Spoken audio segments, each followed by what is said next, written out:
حضرت ابو بکر صدیق تو بہت بڑے تاجر ہیں، جن کے پاس وسائل معیشت بھی موجود ہیں،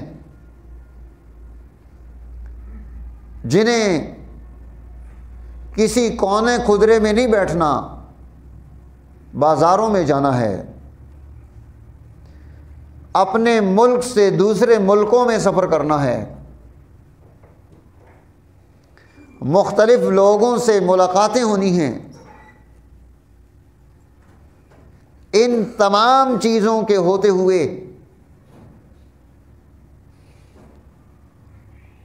کہ انسان گناہ پر قادر ہو، اس کے لیے اسباب و وسائل بھی موجود ہوں، حالات بھی سازگار ہوں، سفر بھی موجود ہوں، مختلف لوگوں سے ملاقاتیں بھی ہو رہی ہوں، وہ پھر بچا کے رکھے اپنے آپ کو۔ ہر دور میں ایسے لوگ موجود ہوتے ہیں جنہیں اللہ تعالیٰ یہ توفیق عطا کر دیتا ہے،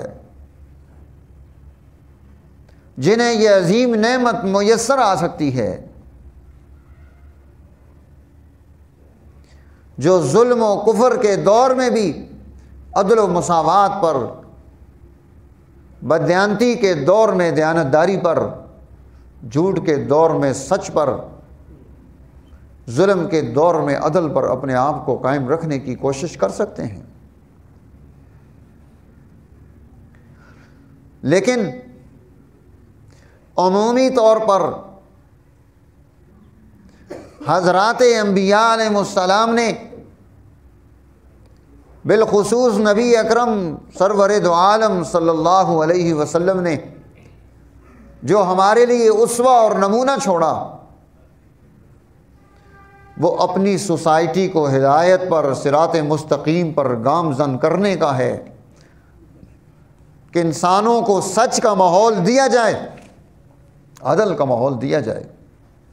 ظلم کو سوسائٹی سے توڑا جائے، اس کے لیے کوشش کی جائے، محنت کی جائے۔ اللہ کے نبی یہ اسوہ دے کر جا رہے ہیں۔